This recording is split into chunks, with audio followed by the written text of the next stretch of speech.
Hello hi welcome to you home education. आप सभी का होम एजुकेशन में स्वागत है। आज हम कोई टॉपिक्स नहीं पढ़ने वाले हैं। आज हम देखेंगे 100 क्वेश्चन की सीरीज लेकर के आए हैं। इसमें हम होम साइंस के सब्जेक्ट के क्वेश्चन रहेंगे, लेकिन ऑल ब्रांच के रहेंगे, जैसे कि चाइल्ड डेवलपमेंट, एक्सटेंशन एजुकेशन, उसके बाद में टेक्सटाइल से रहेगा, चाइल्ड डेवलपमेंट से रहेगा, हेल्थ से भी क्वेश्चन रहेंगे। यानी कि चारों पांचों ब्रांच से यहाँ से क्वेश्चन हम डालेंगे। तो क्लास में बने रहिएगा, क्योंकि बहुत सारे क्वेश्चन देखने को मिलेगा। ऐसा नहीं है कि मतलब नए नए हो या पुराने, बहुत ऐसे इजी इजी टर्म हो जाते हैं जो क्वेश्चन में आ जाता है ना एग्जाम हॉल में, तो हमें कन्फ्यूजन हो जाता है। लेकिन यहाँ पे जो क्वेश्चन हमने डाला है वन लाइनर में रहेगा, यानी कि ऑब्जेक्टिव क्वेश्चन नहीं रहेगा। ऐसा क्वेश्चन रहेगा जिसका एक ही जवाब होगा। ठीक है, जैसे पूछ लेगा दूध अच्छा स्रोत होता है, दूध अच्छा स्रोत किस लिए होता है? कैल्शियम के लिए होता है। यानी कि वन लाइनर में यहाँ से क्वेश्चन रहेंगे। तो आइए क्लास को शुरू करते हैं। यहाँ पे पहला क्वेश्चन है, पोषक तत्व हैं। तो पोषक तत्व कौन होते हैं? कार्बोहाइड्रेट से आपको पोषक तत्व मिलता है।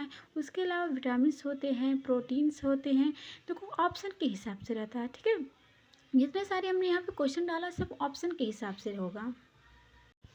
तो वही है, पहला नंबर पे क्वेश्चन है पोषक तत्व हैं।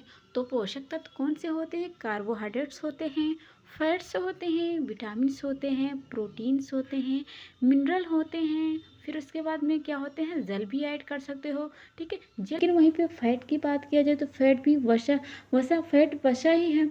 तो ये क्या करता है? जो भी अंदर की नाजुक पार्ट होती है उसकी कवरिंग करता है, ये भी ऊर्जा ही प्रदान करता है। ठीक है, वहीं पे अगर बात किया जाए खनिज लवण का, तो खनिज लवण कोई आपको ऊर्जा नहीं देता है। ठीक है, विटामिन क्या होते हैं? विटामिन आपको संक्रमण से बचाते हैं। ठीक है, हमने जो बात किया खनिज लवण, विटामिन, जल, ये सब क्या होते हैं? आपको एनर्जी नहीं देते हैं। लेकिन अगर कार्बोहाइड्रेट की बात किया जाए, फिर अगर विटामिन की बात किया जाए, नहीं, प्रोटीन की बात किया जाए, विटामिन तो आपको एनर्जी नहीं देता है, लेकिन कार्बोहाइड्रेट, प्रोटीन, फैट, ये सब क्या होते हैं? आपको एनर्जी देते हैं। सबकी एक एक काउंटिंग होती है। अगर कार्बोहाइड्रेट की बात किया जाए तो कार्बोहाइड्रेट कितना देता है? 4.2 कैलोरी देता है। लेकिन वहीं पे हम फैट की बात करें तो फैट कितना देता है? 9.2 कैलोरी देता है। जबकि प्रोटीन की अगर बात किया जाए तो प्रोटीन कितना देता है? तो जितना कार्बोहाइड्रेट देता है ना, उतना ही क्या देता है? 4.2 कैलोरी देता है। अब आप बात करते हो कि कार्बोहाइड्रेट प्रोटीन तो सेम देते हैं, लेकिन फैट की मात्रा यानी कि इसकी कैलोरी जो होती है, इसकी ऊर्जा जो होती है ज़्यादा होती, 9.2 होती। लेकिन फैट की मात्रा कम क्यों कहते हैं? इसलिए हम कहते हैं कम, क्योंकि फैट के अंदर क्या होता है, अब कम होने के कारण जो इसकी सांद्रता होती है वो बढ़ जाती है। इसीलिए इसका जो पाचन होता है वो मुश्किल हो जाता है, यानी कि फैट का पाचन मुश्किल हो जाता है। यह पाचन देर से करता है, यानी फैट देर से करता है। इसीलिए हम कार्बोहाइड्रेट को ज़्यादा, हमने पहले क्वेश्चन में आपको बहुत सारी बातें बता दी, जिसमें हमने बताया पोषक तत्व आपको कहाँ कहाँ से मिलता है। कार्बोहाइड्रेट अगर खाओगे, प्रोटीन्स होता है, विटामिन्स होता है, खनिज लवण होते हैं और जल होता है। अब अगले क्वेश्चन की बात कीजिए। अगला क्वेश्चन यहाँ पे है, जल की संरचना होती है। तो जल की संरचना कितनी होती है? जल की संरचना होती है, तो जल की संरचना होती H2O, यानी कि ऑक्सीजन और हाइड्रोजन से मिलकर क्या निर्माण होता है? जल की संरचना का निर्माण होता है। अगले क्वेश्चन की बात किया जाए, यानी खेसारी दाल के अधिक सेवन से होता है। तो जो खेसारी दाल होता है ना, वो निम्न क्वालिटी का दाल होता है। तो अगर खेसारी दाल का सेवन ज़्यादा करोगे, ये क्या होता है? एक निम्न प्रकार का, यानी कि निम्न क्वालिटी का दाल होता है। जो किस में मिलाया जाता है? जो अरहर की दाल होती है उसमें ये दाल मिलाया जाता है। तो अगर खेसारी दाल का ज़्यादा सेवन करोगे तो आप एक बीमारी होगी आपको, उस बीमारी का नाम है लेथरिज्म। ये क्या होता है? एक ऐसी बीमारी होती है जो किसी भी इंसान के पैरों को क्या करती है? अपंग बना दी है। ठीक है, यानी कि उनके पैरों की जो कमजोरी बना देती है, पैर बहुत बुरी तरह से अपंग हो जाता है। ठीक है, इसके अलावा थकान भी, शरीर में कमजोरी भी, ये सब हो जाता है। लेथरिज्म बहुत प्रकार के होते हैं, यानी कि अगर लेथरिज्म के बारे में पढ़ोगे तो लेथरिज्म कितने प्रकार का होता है? 3 प्रकार के होता है। ठीक है, यानी कि तीनों प्रकार में अलग अलग बीमारियां देखने को मिलेगी। किसी में आपको तंत्रिका तंत्र प्रभावित होगा, किसी में हड्डियों प्रभावित हो जाएगी, किसी में क्या हो जाएगा? रक्त वाहिनियाँ ये सब नष्ट हो जाएंगी। ठीक है, अगले क्वेश्चन की बात किया जाए, खेसारी दाल किस दाल में मिलाई जाती है? तो जो खेसारी दाल होता है वो अरहर की दाल में मिलाई जाती है। यानी कि खेसारी दाल और अरहर की दाल जो दोनों की समानता होती है, एकदम सेम सेम होती है। पाँचवें क्वेश्चन की बात की, पाँचवें क्वेश्चन में है, दूध अच्छा स्रोत होता है। तो दूध का अच्छा स्रोत क्या होता है? कैल्शियम होता है। अगर आपसे पूछा जाए कि सफ़ेद रंग यानी कि दूध का सफ़ेद रंग किसके कारण होता है? तो दूध का सफ़ेद रंग होता है कैल्शियम के कारण। लेकिन वहीं पे अगर आपसे पूछा जाए कि दूध का पीला रंग किसके कारण होता है? तो पीला रंग होता है फास्फोरस के कारण। ठीक है, यानी कि हम ये कि क्वेश्चन बता भी रहे हैं, उसके अलग अलग क्वेश्चन भी बता रही हैं आपको। यानी कि हमने यहाँ पे 2-3 क्वेश्चन बता दिए कि दूध का रंग सफ़ेद क्यों होता है? तो कैल्शियम के कारण, और दूध का रंग पीला क्यों होता है? तो फास्फोरस के कारण। ठीक है, अगले क्वेश्चन की बात किया जाए, 6वें क्वेश्चन पे है विनियोग योजनाएं हैं। अब आपको बता दें कि विनियोग क्या होता है? विनियोग ये होता है कि जैसे आपके पास 1 रुपया है, आप कहीं पे लगा रहे हो, आपको उसके बदले में 2 मिल जाए, यानी कि प्लस ऐड में हो जाए, तो वो होता है विनियोग। तो अगर आप बैंक ऑफिस में आप विनियोग कर रहे हो तो आपको लाभ मिलेगा। पोस्ट ऑफिस होता है, जीवन बीमा होता है, यहाँ से क्या करते हो? आप विनियोग योजनाएं प्राप्त कर सकते हो। अगले क्वेश्चन पे बात किया जाए, अगला क्वेश्चन हमारा है जो 7वें क्वेश्चन है, नवजात शिशु को स्तनपान कब से कराना चाहिए? तो नवजात शिशु को स्तनपान जिस दिन से माँ के गर्भ से बाहर निकला शिशु, उसी दिन से बच्चे को स्तनपान कराना चाहिए, यानी कि ब्रेस्ट फीडिंग कराना चाहिए। जब तक वो 6 मंथ तक नहीं हो गया तब तक उसको ब्रेस्ट फीडिंग कराना चाहिए। उसके बाद जब 6 मंथ कंप्लीट हो जाए उसके बाद ही क्या करना चाहिए? जो बाहर की चीज़ें होती हैं, ठीक है, वो प्रोवाइड की जानी चाहिए। लेकिन बच्चे को जब तक 6 मंथ ना हो जाए तब तक नहीं, जब बच्चा 6 मंथ का हो जाए तभी उसे कुछ बाहर की चीज़ देनी चाहिए। ठीक है, 8वां क्वेश्चन पर है कितने प्रतिशत पानी की कमी होने पर बच्चे की मृत्यु हो जाएगी? अगर किसी भी बच्चे के अंदर 20% से कम हो गई है तो क्या हो जाएगा? बच्चे की मृत्यु हो जाएगी। ठीक है, 9वां क्वेश्चन है कौन माता के दूध के साथ नवजात की ज़रूरत होती है? ठीक है, माता के दूध के साथ नवजात की क्या ज़रूरत होती है? पानी की बहुत ज़्यादा ज़रूरी होती है। यहाँ पे लिखा हुआ पानी। 10वें क्वेश्चन की बात की जाए, BCG का टीका किससे संबंधित होता है? तो अगर आपको टीबी नामक बीमारी हो गई तो उसके टीके के लिए आपको कौन टीका लगता है? BCG का टीका लगता है। ठीक है, तो इसका राइट आंसर हो जाएगा टीबी, यानी कि BCG का टीका किससे संबंधित है? टीबी से संबंधित है। अब 11वें क्वेश्चन की बात करें, 11वां क्वेश्चन कहता है नवजात शिशु को 24 घंटे में नवजात शिशु 24 घंटे में क्या करता है? सोता है। तो कितना घंटा सोता है? तो 20 से 30 घंटे तक वह सोता ही रहता है। ठीक है, 12वां क्वेश्चन की बात कीजिए। 12वां क्वेश्चन है असहाय बच्चे होते हैं, यानी कि जो कमज़ोर होते हैं असहाय बच्चे, वो कौन से होते हैं? तो जिनका IQ लेवल कम है, यानी कि जो मंद बुद्धि का है, इसके अलावा अंधा है जो, फिर उसके अलावा बहरा गूंगा, ये सब क्या होते हैं? असहाय बच्चे होते हैं। लेकिन ऐसा नहीं कि वो ज़िंदगी भर असहाय, जो मंद बुद्धि है उसकी मंदता यानी कि उसकी बुद्धि का जो IQ लेवल है आप थोड़ा नंबर काउंटिंग में बढ़ा सकते हो। जिस फील्ड में उसको कमी महसूस हो रही है, यानी कि पढ़ने में या खेल खेलने में, कुछ भी अगर उसको कमी है तो आप क्या कर सकते हो? उसकी जो IQ लेवल है वो 1 पॉइंट से 2 पॉइंट बढ़ा सकते हो। अगली बात किया जाए, यानी कि 14वें क्वेश्चन पे बात किया जाए, किस अवस्था में तूफान व तनाव की अवस्था कहा जाता है? तो जो किशोरावस्था होती है उस अवस्था को क्या कहते हैं? तूफान एवं तनाव का कहते हैं। ठीक है, देखो किशोरावस्था का जब समय आता है ना तो व्यवसाय के बारे में भी सोचने लगते हैं और अपने जीवन संगनी के बारे में सोचने लगते हैं। तो वो कशमकश में रहते हैं कि मैं अपना भविष्य बनाऊं या फिर अपनी लाइफ जीऊं। तो वो तूफान में रहते हैं, यानी कि वो अपना भविष्य भी बनाना चाहते हैं और वो अच्छी लाइफ ज़िंदगी, यानी कि तूफान में, यानी कशमकश में ज़्यादा बेटर होगा कि आप कहते हो कि वो सोचने में ज़्यादा रहते हैं। ठीक है, 15वां क्वेश्चन कहता है मानसिक विकास की प्रक्रिया प्रारंभ होती है। तो जन्म के बाद से ही उसका मानसिक डेवलपमेंट, ठीक है, यानी कि उसका मेंटल डेवलपमेंट शुरू हो जाता है। उसके बाद में उसका जो जैसे जैसे वो कार्य करता जाता है, जैसे जैसे उसकी उम्र बीतती है वैसे वैसे उसका जो मानसिक डेवलपमेंट होता है, यानी कि मानसिक विकास होता है, धीरे धीरे बढ़ती, यानी कि कर्मिक होती चली जाती है। ठीक है, ये सब हमने क्लास पढ़ा दिया, यानी कि हमने बालक को जो भी विकास होता है, जैसे कि उसका भाषा विकास, उसका मानसिक विकास, उसका बुद्धि विकास, ठीक है, उसका सोशल विकास, सोशल डेवलपमेंट, ये सब हमने पढ़ा दिया। आप जाकर के चैनल में देख सकते हो। 16वां क्वेश्चन की बात किया जाए, 16वां क्वेश्चन कहता है स्तनपान आवश्यक है। तो स्तनपान ऐसा नहीं कि सिर्फ बच्चों को आवश्यक है, माता के लिए भी बहुत ज़्यादा आवश्यक, यानी कि शिशु और माता में एक बॉन्डिंग से जुड़ेगी। ठीक है, माता और शिशु की अच्छे से बॉन्डिंग जुड़ेगी, तो माता और शिशु दोनों के लिए स्तनपान ज़रूरी होता है। 17वां क्वेश्चन कहता है पेचिश से पीड़ित बच्चों को पीने के लिए क्या देना चाहिए? तो नमक, चीनी और पानी का घोल देना चाहिए। ठीक है, अब अगला क्वेश्चन पे है 18वां क्वेश्चन क्या कहता है? 18वां क्वेश्चन कहता है आकार, लंबाई एवं वजन में होने वाले परिवर्तन कहलाते हैं। तो अगर आपका यानी कि कोई बच्चा है, उसकी आकार बढ़ रहा है, उसकी हाइट बढ़ रही है यानी कि उसकी लंबाई बढ़ रही है और उसका वजन बढ़ रहा है यानी कि 2 किलो है, 2.5 किलो, 3 किलो, 4 किलो, जब ये लंबाई बढ़ती है तो वो क्या दर्शाता है? वो वृद्धि को दर्शाता है। ठीक है। इसे आप सभी जानते हो, एक सीमा जब ऐसा आता है कि उसकी कोई भी बालक हो, कोई भी स्त्री हो, कोई कोई हो, तो एक समय में ऐसा आ जाता है कि उसकी जो वृद्धि होती है वो रुक जाती है, लेकिन विकास जो होता है, विकास चलता रहता है। ठीक है। यानी कि उसका डेवलपमेंट तो चलता रहता है, लेकिन जो वृद्धि होती है वो कहीं ना कहीं रुक जाती है। ठीक है। एक समय तक रहती है, उसके बाद में विकास का शुरू होता है। अगले क्वेश्चन में बात की जाए, 19वां क्वेश्चन कहता है वृद्धि और विकास को प्रभावित करने वाले कारक होते हैं। तो वृद्धि और विकास को प्रभावित करने वाले बहुत से कारक होते हैं। ये तो ऑप्शन के हिसाब से क्वेश्चन रहेगा, लेकिन फिर भी यहाँ पे देखें, पोषण यानी कि बच्चे का जो पोषण है, तो पोषण के हिसाब से बच्चे का वृद्धि और विकास प्रभावित करेगा। हो सकता है बच्चा अति पोषण कर रहा है तब भी वृद्धि पे इफेक्ट डालेगा, और अल्प पोषण कर रहा है तब भी इफेक्ट डालेगा। ठीक है। यानी कि अति पोषण और अल्प पोषण दोनों ही जो होगा वो बच्चे में दिखाई देगा। ठीक है।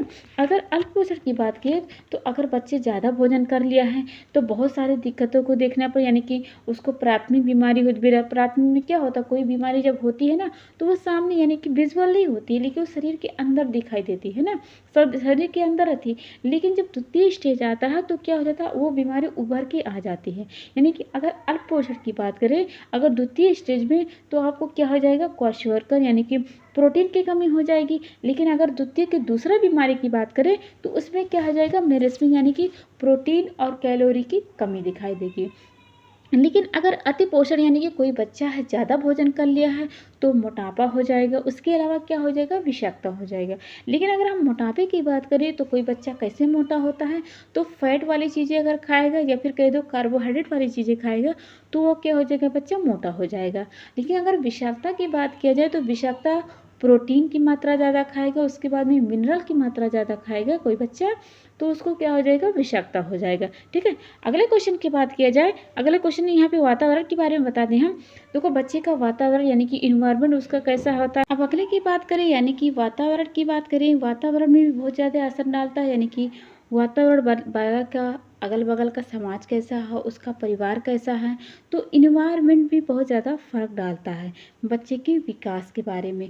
अगर बात करें अंतःस्रावी ग्रंथियाँ, तो भी यह क्या करती हैं, वृद्धि और विकास को प्रभावित करने वाले कारक में काउंटिंग होते हैं। यानी कि पोषण भी होता है, वातावरण भी होता है, और अंतःस्रावी जो ग्रंथियाँ होती हैं वो भी यहाँ पे शामिल होती हैं। अब 20वां क्वेश्चन की बात किया जाए तो 20वां क्वेश्चन क्या कहता है, थायराइड से निकलने वाला हार्मोन्स कहलाता है। तो थायराइड से निकलने वाला हार्मोन्स क्या होता है, थायरोक्सिन होता है। अगले क्वेश्चन की बात करें, अगला क्वेश्चन हमारा है 21वां की बात किया जाए तो उच्च तापमान तथा त्वचा पर लाल दाने किसके कारण होते हैं, यानी कि कौन से रोग को लक्षण दिखाते हैं।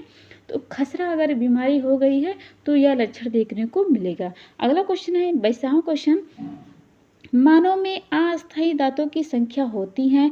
देखो दांत जो निकलते हैं वो 2 स्टेज में निकलते हैं, एक होता है अस्थायी दांत, एक होता है अस्थायी दांत। तो जो अस्थायी दांत होते हैं वो दूध वाले दांत होते हैं, लेकिन अगर अस्थायी दांत वाली बात करें तो वो दूध वाले दांत नहीं होते हैं। तो वो अस्थायी दांत होते हैं, वो एक पे पूछा अस्थायी दांत यानी कि अस्थायी दांत की संख्या होती है, तो अस्थायी दांतों की संख्या कितनी होती है, 20 होती है। लेकिन अस्थायी दांतों की संख्या कितनी होती है, 32 होती है।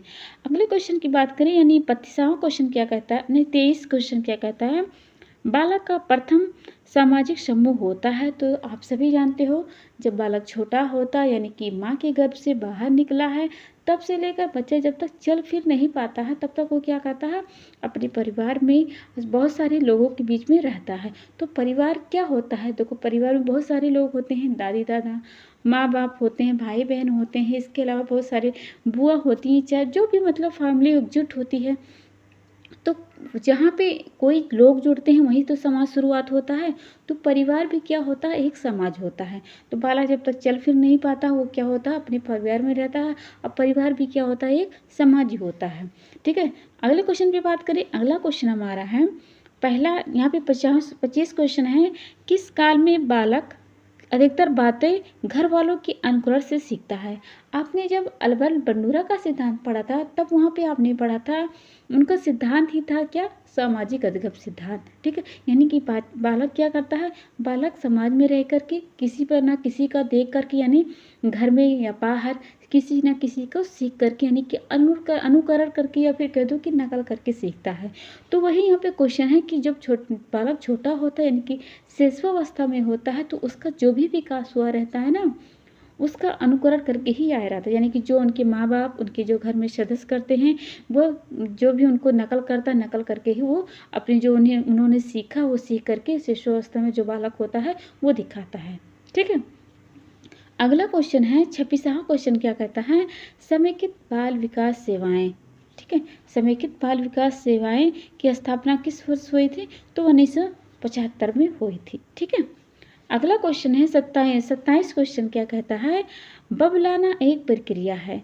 ठीक है, बबलाना एक प्रक्रिया हो किससे संबंधित होता है, तो भाषा विकास से। यानी कि जब पहला बोलना शुरू करता है तो बबलाना होता है, गगलाना होता है, बहुत सारे स्टेज होते हैं, ये भी हमने पढ़ा दिया, भाषा विकास भी पढ़ा दिया।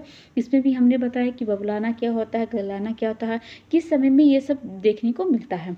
तो इसका राइट आंसर हो जाएगा भाषा विकास। ठीक है, अगला क्वेश्चन है 28 नंबर पे, 12 से 18 वर्ष की आयु को क्या कहते हैं, 12 से 18 वर्ष की आयु को कहते हैं किशोरावस्था। किशोरावस्था को क्या कहते हैं, तूफान एवं तनाव की अवस्था कहते हैं। ठीक है, अगला क्वेश्चन है 29 नंबर का क्वेश्चन है, एक नवजात शिशु की औसत ऊंचाई होती है, तो एक नवजात शिशु की औसत जो ऊंचाई होती है 20 इंच होती है, लेकिन अगर वजन पूछा जाए तो आप 2.5 से 3 किलो वजन बताओगे। ठीक है, अगर वहीं पे पूछा जाए कि बालक का जो फर्स्ट बाथरूम होता है वो क्या होता है, मोकुम नियम होता है। उसकी त्वचा की अगर पूछा जाए तो वार्निश कोशोसा होता है। ठीक है, अब माँ का दूध अगर पूछा जाए तो माँ का दूध क्या होता है, कोलेस्ट्रॉम होता है। ठीक है, अगला क्वेश्चन हमारा है 30 क्वेश्चन क्या कहता है, एड्स फैलता है, तो एड्स फैलता है संक्रमित सुइयों से। ठीक है, अगला क्वेश्चन है 41 क्वेश्चन क्या कहता है, जन्म से ही शिशु में किस समय का प्रदर्शन होता है, तो बालक जब शिशु होता है, छोटा होता है, तो सबसे पहला उसका समय क्या होता है, यानी कि उसका पहला इमोशन क्या होता है, प्यार होता है।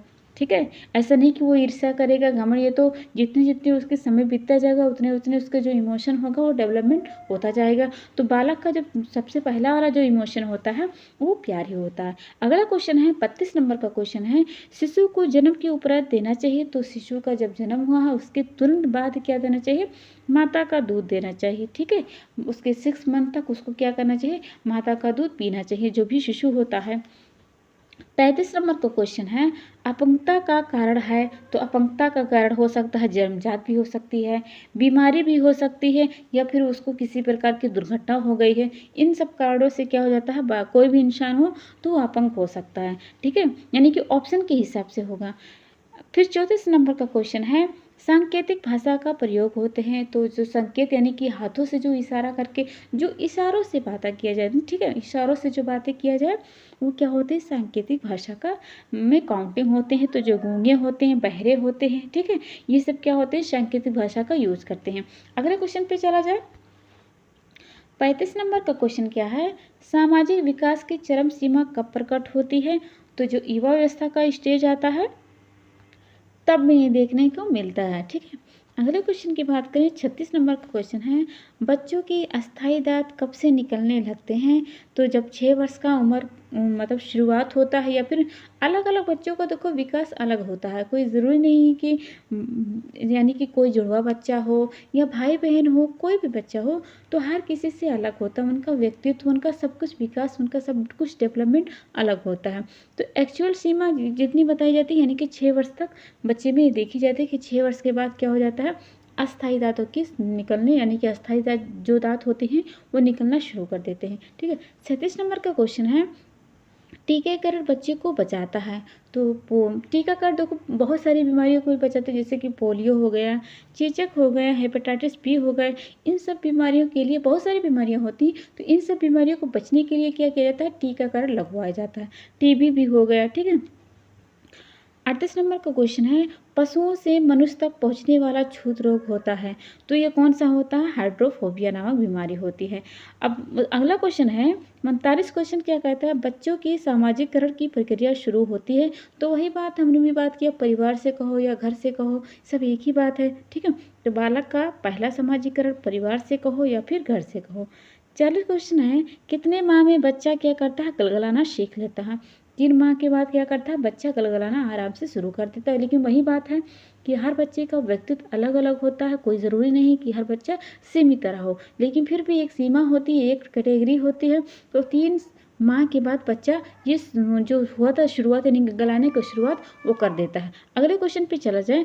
अगला क्वेश्चन है यहाँ पे, अगला क्वेश्चन क्या कहता है, बच्चों के अस्थायी दांत कब से निकलने हो जाते हैं? यानी कि 6 वर्ष से। हमने अभी तो देख लिया, लेकिन फिर भी देख लेते हैं।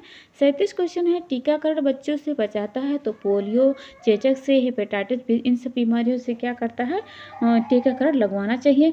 अब अगला क्वेश्चन है, यानी कि 38 नंबर का क्वेश्चन है, पशुओं से मनुष्य तक पहुँचने वाला छूत रोग है, तो हाइड्रोफोबिया होता है।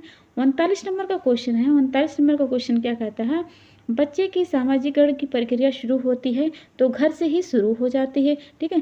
40 नंबर का क्वेश्चन है, कितने माह में बच्चा गलगलाना सीख लेता है? 3 माह। ये सब हमने क्वेश्चन यहाँ पे कर लिया। यहाँ पे देखते हैं 42 नंबर के क्वेश्चन पे, 42 ने 41 नंबर पे, अतिसार किससे फैलता है? तो अतिसार की जो बीमारी होती है वो किससे फैलती है? जीवाणु द्वारा से फैलती है, ठीक है। 42 क्वेश्चन है, नवजात शिशु के जन्म के 48 घंटे के अंदर कौन सा टीका लगाया जाता है? तो BCG का टीका लगाया जाता है। भाई टीबी वाली बीमारी हो गई है, ठीक है, जब टीबी वाली बीमारी होती है तो उसमें भी BCG का टीका लगवाया जाता है। आप 48 घंटा भी कह सकते हो और 24 घंटा, यानी कि 24 घंटे के अंदर ये टीका लगवा देना चाहिए जो BCG वाला होता है, ठीक है। 43 नंबर का क्वेश्चन है, व्यक्ति की रोग यहाँ पे रहेगा, रोग तथा मृत्यु से लड़ने की क्षमता को क्या कहते हैं? रोग निरोधी क्षमता कहते हैं, ठीक है। अब 44 नंबर का क्वेश्चन है, आपातकालीन ज्वर होता है तो एनिफ्लूएंजा, ठीक है, आपातकालीन ज्वर को क्या कहते हैं? एनिफ्लूएंजा ज्वर कहते हैं। अगले क्वेश्चन पे चला जाए। अगला क्वेश्चन है, अतिसार में क्या वर्जित किया, यानी कि अतिसार अगर बीमारी हो गई है तो आपको क्या खाना नहीं चाहिए? जो तले भोजन होते हैं उनका सेवन नहीं करना चाहिए। 46 नंबर का क्वेश्चन क्या कहता है, शिशु सदन को किस नाम से बुलाते हैं? तो शिशु सदन को क्रिक नाम से बुलाते हैं। यानी कि यहाँ पे जो 46 नंबर का क्वेश्चन है इसको हम थोड़ा डीपली बताते हैं। शिशु सदन मतलब क्या होता है, जहाँ पे बच्चों के किया जाता है, एक मतलब एक रूम रहता है, समझो एक रूम रहता है, वहाँ पे बच्चों को छोड़ दिया जाता है, यानी कि पालना घर, ठीक है। एक मोबाइल क्रेज होता है, यानी कि मोबाइल क्रेज को क्या कहते हैं? पालना घर कहते हैं। जो औरतें होती हैं जो काम करती हैं, मजदूरी करती हैं, कोई भी काम करती हैं, तो बच्चों को क्या करती हैं? उस मोबाइल क्रेज में छोड़ जाती हैं, ठीक है। तो वहाँ पे जो औरतें होती हैं उसको देखभाल करती हैं बच्चों, लेकिन हाँ इसकी सीमा होती है, 2 साल के बच्चों तक वहाँ पे छोड़ सकते हो, उसके बाद आप नहीं छोड़ सकते हो। 2 साल के बाद आप अपने, यानी कि 2 साल के बाद जहाँ पे आप काम करते हो अपने बच्चे को साथ में लेकर जाओ। लेकिन अगर 2 साल का बच्चा है तो वहाँ पे एक संस्था एजेंसी होती है, यानी कि मोबाइल क्रेज के नाम से होती है, एजेंसी नहीं बोल सकते, एक रूम होता है समझो, वहाँ पे बच्चे को छोड़ दिया जाता है, वहाँ पे बच्चे की अच्छे से परवरिश की जाती है, ठीक है। लेकिन हाँ आप दिन भर सिर्फ छोड़ सकते हो, ऐसा नहीं कि आप हमेशा के लिए छोड़ो, दिन भर के लिए छोड़ दो, उसके बाद जब आप काम करके घर पे जाओ तो बच्चे को अपने पास लेकर के जाओ, ठीक है। तो सदन क्या होता है? शिशु सदन, बच्चों की देखभाल किया जाता है क्रेच के द्वारा, मोबाइल क्रेच के द्वारा, ठीक है। 47 क्वेश्चन क्या कहता है, भय, क्रोध और प्यार बच्चे का लक्षण होते हैं। तो जो भय होते हैं, क्रोध होते हैं, ईर्ष्या होता है, घमंड होता है, ठीक है, प्यार होता है, दुलार, ये सब क्या होते हैं? एक संवेग होता है, एक इमोशन होता है, इमोशन को दर्शाता है, ठीक है। 48 क्वेश्चन क्या कहता है, संक्रमण की पहली अवस्था होती है। तो संक्रमण की पहली अवस्था होती है उद्भव काल होता है, ठीक है। 49 क्वेश्चन है, विकास होता है, विकास हमेशा सामान्य से विशिष्ट की ओर होता है, यानी जनरल से स्पेसिफिक, ठीक है। अगला क्वेश्चन है 50 क्वेश्चन है, मानसिक विकास होता है नियमित से क्रमबद्ध की रोग, ठीक है। फिर अगला क्वेश्चन है, यानी कि 51, अगला क्वेश्चन है यानी कि 51 वाला, 6 रोग से उत्पन्न घाव को भरने के लिए क्या ज़रूरत होती है? तो कैल्शियम की होनी बहुत ज़्यादा ज़रूरत है। अब अगले क्वेश्चन की बात किया जाए, अगला क्वेश्चन हमारा यहाँ पे है, गर्भावस्था में किसकी मात्रा बढ़ा देनी चाहिए? यानी कि गर्भावस्था में किसकी अवस्था बढ़ जाती है, ठीक है। तो लो लबार, यानी कि आयरन की, कैल्शियम की, प्रोटीन की। अगर कोई स्त्री है, कोई गर्भवती स्त्री है, वो इन सब चीज़ों को नहीं खाती है, तो जो पेट में बच्चा शिशु होता है, उसका जो विकास होता है वो रुक जाता है। विकास अगर होता भी है तो उसकी कुछ ना कुछ उसमें दिक्कतें देखने को मिलती है। जब शिशु बाहर निकलेगा तब भी दिक्कत देखने को मिलेगी, और शिशु जब अंदर होगा तब भी दिक्कत देखने को मिलती। देखो, शिशु जब पेट में होता माँ के, तो वो खुद से भोजन तो ग्रहण नहीं करता है, माँ के द्वारा ही क्या करता है, बच्चा अपना ग्रहण लेता है। माँ जो भी खवाती है, जो भी न्यूट्रिशन खाती है, जो भी पोषक तत्व खाते हैं, चाहे वो कार्बोहाइड्रेट खाए, चाहे वो प्रोटीन खाए, चाहे वो फैट खाए, चाहे खनिज लवण, चाहे जो भी उसने पोषक तत्व खाया, चाहे वो अच्छा हो चाहे बुरा हो, तो क्या होता है, वो बच्चे पर इफेक्ट डालता है। ठीक है, यानी अगर अच्छा खाएगी तो भी सही बात है, अगर बुरा खाएगी तभी क्या होगा, बच्चे में वो दिखाई देगा। ठीक है, बहुत सारे दिक्कतें अगर वो बच्चे की माता क्या होती है, ज़्यादा शराब पीती, यानी कि शराब का जब सेवन ज़्यादा करती है तो कौन सी बीमारी हो जाती है, फीटल अल्कोहल सिंड्रोम नामक बीमारी हो जाती है। आपको पता होगा, हमने फर्स्ट क्लास में पढ़ा था कि अगर माता कोई स्त्री, गर्भवती स्त्री अगर वो शराब पी रही है, ठीक है, यानी कि नशे वाली चीज़ें ज़्यादा खाती है, तो उसको क्या दिक्कतें देखने को मिलती है, फीटल अल्कोहल सिंड्रोम। ठीक है, तो क्या होता है, माँ जो होती है, जो भी सोर्स से खाती है, जो भी न्यूट्रिशन वैल्यू खाती है, बच्चे पे वो असर डालता है। तो आप सभी जानते हो, जब बालक जन्म लेता है उसके 6 मंथ तक वो क्या करता है, माँ का दूध ही पीता है। अब माँ का दूध पीता है तो माँ के दूध में क्या नहीं पाया जाता है, विटामिन सी, और क्या नहीं पाया जाता, आयरन नहीं पाया जाता है। और आयरन करता क्या है, आयरन आप सभी जानते हो, आयरन दूध खून में ही काम करता है। ठीक है, यानी कि अगर आयरन की मात्रा अगर कमी हो गई तो आपको एनीमिया हो जाएगा। तो माता क्या करती है, जब बालक शिशु, यानी कि जो शिशु होता है माँ के पेट में होता है, तभी वो क्या करती है, जो लो लबड़ यानी कि जो आयरन होता है वो बच्चे के, यानी कि 6 मंथ तक के लिए वो बच्चा, माता क्या करती है, पेट में ही बच्चे को दे देती है कि जब तक मेरा बच्चा पैदा होगा उसका 6 मंथ तक वो चलता रहेगा। इसलिए आयरन की मात्रा ज़्यादा खाना चाहिए कोई भी स्त्री होती है, ताकि बच्चे जब पैदा हो तो वहाँ तक के, यानी कि शिशु तो कोई खाता नहीं बाहर की चीज़ें 6 मंथ तक। ठीक है, आयरन का सोर्स कुछ नहीं खाता है, तो उसको माता को पेट में ही आयरन की मात्रा ज़्यादा खानी चाहिए, ताकि वो उतना दिन तक बच्चा लेकर के पैदा हो जाए। ठीक है, अगला क्वेश्चन की बात करें, 53 क्वेश्चन क्या कहता है, मानव शरीर की संरचना, यानी कि मानव शरीर की रचना की इकाई क्या होती है, तो कोशिका होती है। ठीक है, सब जानते हो कि कोशिका लड़के मिल करके क्या होते हैं, बहुत सारे आपकी ऑर्गन सिस्टम उतक ये सब बन करके तैयार होते हैं। ठीक है, तो सबसे छोटी इकाई अगर पूछा जाए तो क्या होता है, कोशिका होती है। अगले क्वेश्चन पे चला जाए, अगला क्वेश्चन क्या कहता है, वही बात फिर दोबारा लिख गया है, 2-3 क्वेश्चन। ठीक है, लेकिन यहाँ पे बात किया जाए 17वें क्वेश्चन की बात किया जाए, किसान विकास पत्र खरीदते हैं तो किसान विकास पत्र कहाँ से करते हैं, डाक खाना से करते हैं। अगला क्वेश्चन है 8वें नंबर पे क्वेश्चन है, वस्त्र निर्माण की सबसे छोटी इकाई को क्या कहते हैं, वस्त्र निर्माण की सबसे छोटी इकाई को कहते हैं तत्व कहते हैं। अगला क्वेश्चन है 9 नंबर पे क्वेश्चन है, खाद्य पदार्थों का मानक चिन्ह होता है, तो खाद्य पदार्थों का मानक चिन्ह होता है फूड या फी, वो यानी कि फूड बजट प्रेशर। अगले क्वेश्चन पे चला जाए, 10वें नंबर पे क्वेश्चन पे क्या है, वे को कम कर सकते हो। ठीक है, यानी कि जो खर्चा है आपको किससे कम से कर सकते हो, बजट। ठीक है, अगर आपका बजट बना है सही से, कोई भी अगर चाहे वो ज़्यादा पैसा कमाता हो या कम पैसा कमाता हो, अगर वो बजट के हिसाब से चलता है तो उसका जो इनकम होती है उसमें कम, ठीक है, वो इनकम को सही बैलेंस करके अपनी जो भी खर्चे होती हैं दिनचर्या में वो सही से मेंटेन कर सकता है, अगर उसका बजट सही है तो। ठीक है, तो अगला क्वेश्चन हमें 11वां क्वेश्चन है, पाक क्रिया से भोजन हो जाता है, तो पाक क्रिया से नहीं कि अच्छे से खाना पकाने से क्या हो जाता है, भोजन एक सुपाच्य हो जाता है, और जो भी उसमें अनवांटेड चीज़ें होती है, यानी कि जो भी कीटाणु होते हैं वो बाहर निकल जाते हैं। जैसे पानी का एग्जांपल ले लिया जाए, अगर पानी को वैसे नॉर्मल पियोगे तो बहुत सारे कीटाणु होते हैं, लेकिन वहीं पे अगर गर्म कर लेते हो, उसको पका लेते हो, तो जो भी कीटाणु होती है वो नष्ट हो जाते हैं। तो कोई भी चीज़ें होती है जो पकाने में क्या हो जाती है, वो सुपाच्य होती है, वो क्या हो जाती है, हेल्दी हो जाती है। अगला क्वेश्चन है 12वां क्वेश्चन है, जल की कठोरता कितने प्रकार की होती है, तो जल की कठोरता 2 प्रकार की होती है। 13वां क्वेश्चन है, बचत का धन रखना चाहिए, यानी कि जो भी आपने धन बचत किया हो उसको कहाँ रखना चाहिए, बैंक में रख सकते हो आप। ठीक है, 14 क्वेश्चन है, सिरका होता है, सिरका क्या होता है, एक अम्लीय पदार्थ होता है। ठीक है, 15वां क्वेश्चन पे है, उपभोक्ता का पूरा अधिकार है। ठीक है, फिर से चलते हैं, उपभोक्ता का पूरा अधिकार है, तो उपभोक्ता को कौन कौन सा अधिकार है, चुनवाई का, सुरक्षा का, सुनवाई चुनाव का, सुरक्षा का, सुनवाई का, ठीक है। बहुत सारे यानी कि 8 प्रकार के हैं। हमने उपभोक्ता का चैप्टर पढ़ा, हमने उपभोक्ता का भी चैप्टर पढ़ा दिया है कि कौन से प्राथमिक होते हैं, कौन से गौण होते हैं। तो चुनाव का यानी कि कोई अगर सामान खरीद ले, कोई भी उपभोक्ता, कोई भी कंज्यूमर है, कोई सामान खरीद ले, तो उसको बेधक क्या करना चाहिए, चुनाव कर सकते हैं, यानी कि पसंद कर सकता है कि हमें ये चीज़ें चाहिए, ये चीज़ें नहीं चाहिए। ये नहीं कि आप कोई दुकान खोले हो तो आप कह दो कि नहीं, हम सिर्फ एक ही सामान दिखाएंगे, ऐसा नहीं होता है। जो भी आपके दुकान में जो भी सामान है, सबको उसको चुनने का अधिकार होता है, सुरक्षा का अधिकार होता है। फिर सुनिए, यानी कि कोई चीज़ आपने खराब दे दिया है तो उसके सुनवाई का भी अधिकार होता है, ठीक है। अगला क्वेश्चन है 16वां क्वेश्चन है, विटामिन सी की कमी से कौन सी बीमारी होती है? तो विटामिन सी की कमी से होती है स्कर्वी। ऐसे ही अगर आप विटामिन ए की बात किया जाए तो विटामिन ए की कमी से होती है रतौंधी। अगर बी से बात किया जाए तो बी से बेरी नामक बीमारी होती है।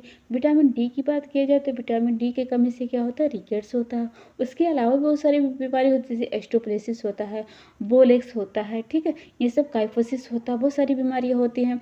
लेकिन अगर विटामिन ई की बात किया जाए तो विटामिन ई क्या करता है, तो प्रजनन क्षमता को बढ़ाता है, ठीक है। लेकिन विटामिन और के की बात करें तो वो क्या करता है, रक्त का थक्का जमाता है, ठीक है। यानी कि जितने भी विटामिन होते हैं सबके कार्य अलग अलग होते हैं, सबकी घुलनशीलता अलग अलग होती है। यानी कि कोई जल में घुलनशील होता है, कोई फैट में घुलनशील होता है, कोई जो उनकी रासायनिक नाम होते हैं सब अलग अलग होते हैं, ठीक है। अगला 17वां क्वेश्चन क्या कहता है, कार्बोहाइड्रेट का सबसे सरल रूप होता है? तो कार्बोहाइड्रेट का सबसे सरल रूप होता है ग्लूकोज, ठीक है। आप कार्बोहाइड्रेट को 3 भागों में पढ़ते हो, एक पढ़ते हो डाई, एक पढ़ते हो पॉली, एक होता है मोनो होता है, ठीक है। तो आपने जो भी सोर्स खाया, यानी कि आपने चाहे डाई खाया, चाहे आपने पॉली खाया, चाहे आपने मोनो खाया, इन तीनों का रूप आप जो भी खाओगे वो किस में कन्वर्ट होगा, वो ग्लूकोज में कन्वर्ट होगा। यानी कि ग्लूकोज में आकर के क्या हो जाएगा, उसका सरल रूप मिल जाएगा और ग्लूकोज से ही क्या होगा, आपको ऊर्जा प्रदान होगी, ठीक है। 18वां नंबर का क्वेश्चन है, आयोडीन की कमी से होने वाला रोग है? तो आयोडीन कमी से क्या हो जाता है, घेंघा हो जाता है। आपको बहुत सारी बीमारी और होती है, जैसे क्रेटिनिज्म होता है, ठीक है। 19वां क्वेश्चन है, ऊर्जा प्रदान करने वाला पोषक तत्व होता है? तो अगर आपको एनर्जी लेना है, आपको ताकत लेना है, ठीक है, यानी कि कोई कार्य कर रहे हो, यहाँ पे ऐसा भी सोच सकते हो कि कहीं आप बाहर से घूम के आए हो, आप बहुत ज़्यादा हरे थके हो, ठीक है, तो आप जो मीठी चीज़ें होती हैं, मीठी चीज़ें खा करके क्या हो सकता है, आपको एनर्जी, ताकत मिलेगी। क्यों मिलेगी? क्योंकि आप जो कार्बोहाइड्रेट होता है ना, वो आपके मुख में ही जाकर पचने लगता है, तो जैसे ही आप खाओगे आपको एक एनर्जी मिलेगी, ठीक है। यानी कि ये मुख से ही क्या करता है, अपना घुलनशीलता शुरुआत कर देता है।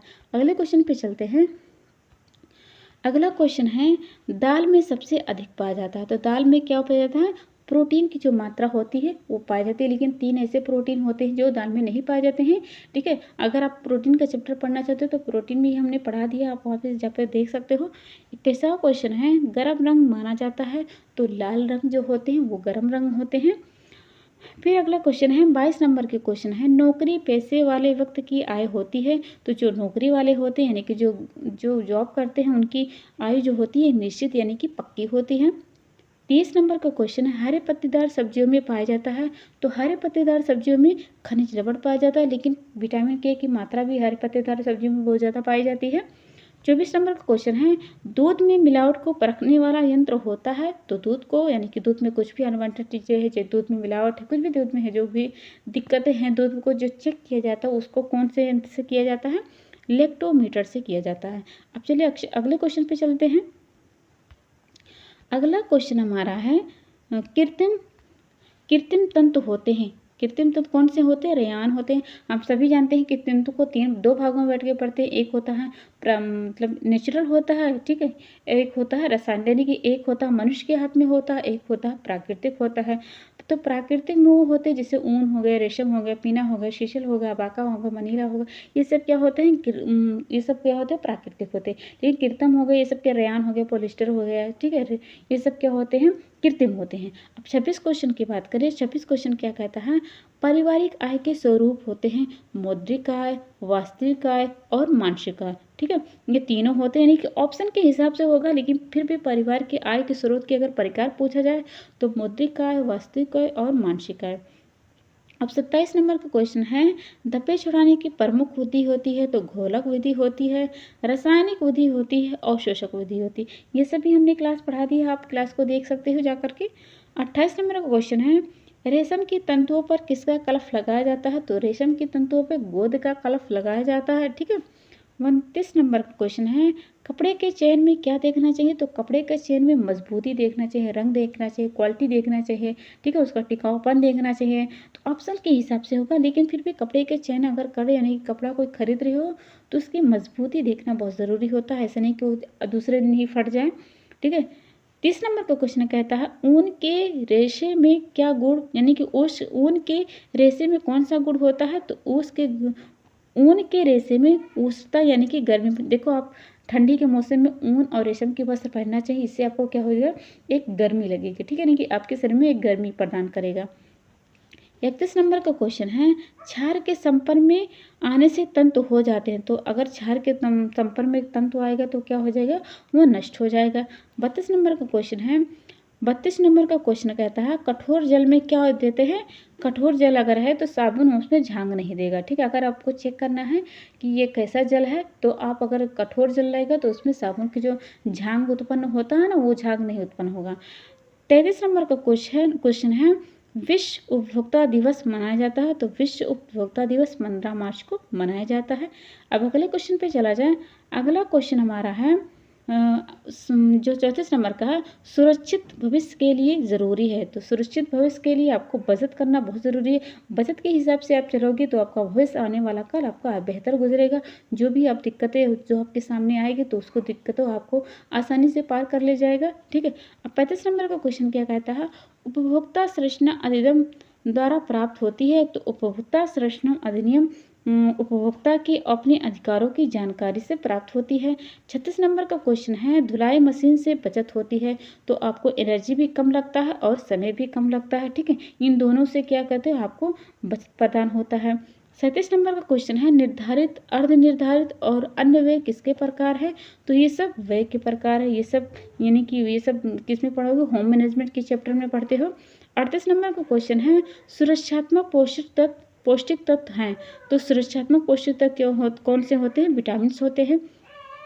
अगले क्वेश्चन की बात करें, अगला क्वेश्चन है 39, शरीर का निर्माण करने वाला तत्व है। तो शरीर का निर्माण करने वाला तत्व होता है प्रोटीन्स। अगले क्वेश्चन की बात करें यानी 40 नंबर का क्वेश्चन, थकान को महसूस करने के कारण शरीर में किसकी कमी दिखाता है? कैलोरी, यानी कि आपको कैलोरी की कमी हो गई है तो आपको थकान के महसूस होगा। अगले क्वेश्चन पे चला जाए। अब यहाँ पे हमारी क्लास ख़त्म होती हैं। अगर आपको हमारा क्लास पसंद में आया हो यानी हमने जो क्वेश्चन यहाँ पे डाला था आपको वो क्वेश्चन समझ में आया हो तो इसे लाइक और सब्सक्राइब करना ना भूलिएगा। हम ऐसे ही बेहतर से बेहतर क्वेश्चन लाते रहेंगे। हम ऐसे क्वेश्चन लेके आएंगे जो टफ भी रहेंगे यानी उच्च भी रहेंगे, मध्य भी रहेंगे और निचले स्तर के रहेंगे। कभी भी क्वेश्चन ईजी भी नहीं करना चाहिए, कभी भी क्वेश्चन हाई भी नहीं करना चाहिए। क्वेश्चन को 3 लेवल में पढ़ना चाहिए। तो अपनी क्लास यहीं पे ख़त्म करते हैं।